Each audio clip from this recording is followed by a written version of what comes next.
કેટલા સમય થાય પાવભાજી બનાવી? 27 વર્ષ. તો આપણે હેતલ પાવભાજીમાં આવી ગયા છે વલભીપુરની અંદર, અને આ તેમની પાવભાજીનો જે કાચું રાબડું છે તે તેને નાખી દીધો છે બધું વેજીટેબલવાળું, અને હવે તે મિક્સ કરી રહ્યા છે. અંદર આપણે મીઠું અને મરચું 2 વસ્તુ નાખ્યું છે. જોઈ શકાય છે એકદમ મેશ કરી રહ્યા છે તે વેજીટેબલને.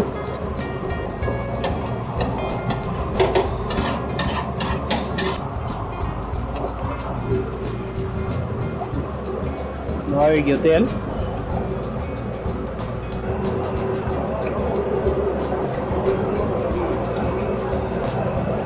આ લસણની પેસ્ટ.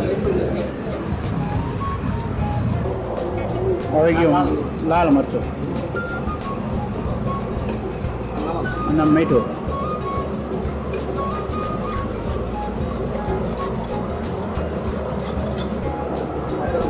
ગરમ મસાલો પાવભાજીનો. રણજીતભાઈ કેટલી પ્લેટ છે? 25 થી 30. તેલ હવે વઘાર એકદમ કમ્પ્લીટ થઈ ગયો છે. હવે બધો મિક્સ થઈ જાય.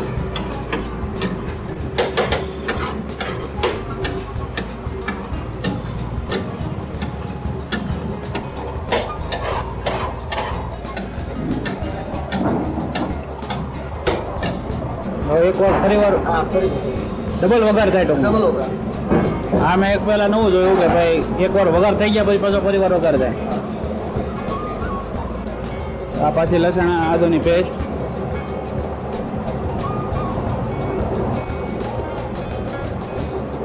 આવી ગયું મરચું, પાવભાજી મસાલો અને નમક. આવી ગઈ કોથમરી.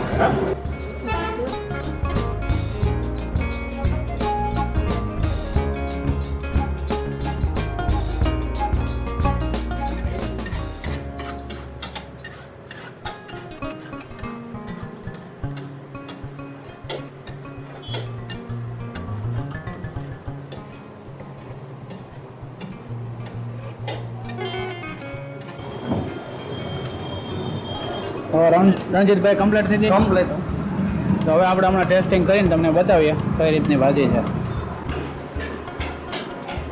આ રીતે પાર્સલ થતું હોય છે અહીંયા ભાજીનું.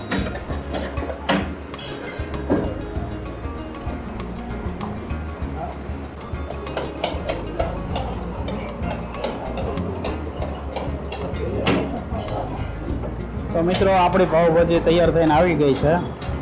આજે એતલની સ્પેશિયલ પાવભાજી કહે છે વલભીપુરને, એ કમ્પ્લીટ આપણે તમને બતાવી રેસીપી આવી ગઈ છે. સાથે ડુંગળી શેકેલી છે તવા ઉપર, સાથે પાવ એકદમ સ્મૂથ ને શેકેલા જોઈ શકો છો. તો હું તમને ટેસ્ટિંગ કરીને કહું.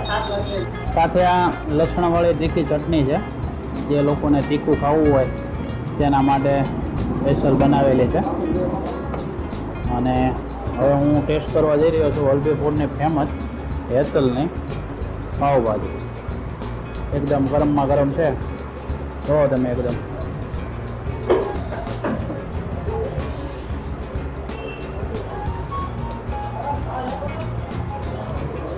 સાથે વઘારેલી ડુંગળી, થોડું એવું આપણે લીંબુ નાખ્યું ડુંગળીમાં. ભાજી આમ કહીએ ને એકદમ લસણના વઘારવાળી અને ડબલ તડકાવાળા વઘારવાળી ભાજી બનાવે છે ભાઈ.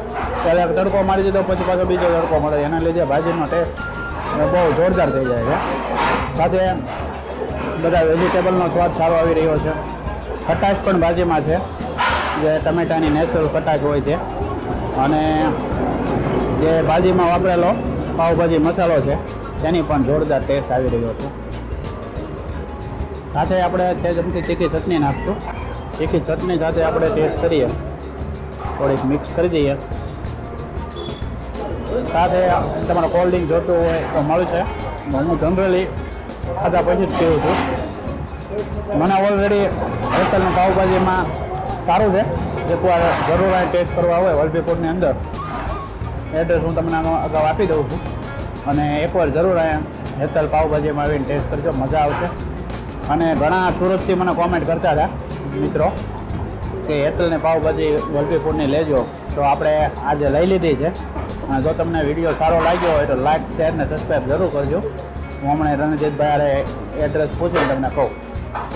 હર્ષદભાઈ આપણી સાથે છે. હર્ષદભાઈ, તમને ભાજી કેટલા સમયથી ખાવ છો?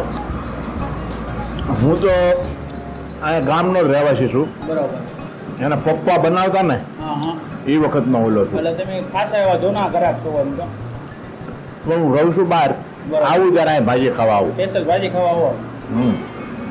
તો મિત્રો ઘણા એવા મિત્રો છે કે વલભીપુરની બહાર હોય પણ અહીંયા આવે એટલે સ્પેશિયલ અહીં ભાજી ખાય છે.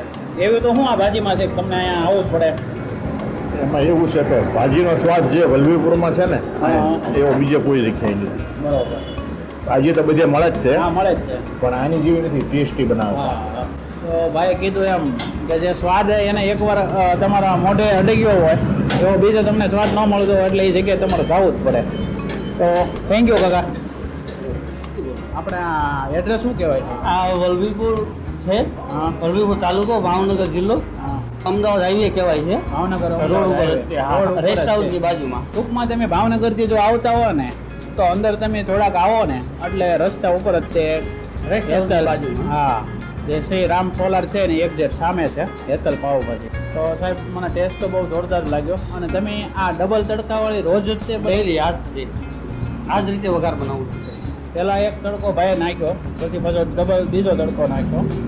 આવો પહેલી વાર મેં જોયું. હમણાં મેં મહુવામાં ટ્રાય કરી છે પણ ત્યાંની આખો અલગ હતો અને અહીંનો આખો અલગ છે. ભાજી આખો સ્ટ્રોંગ લસણના ફ્લેવરમાં જાય છે.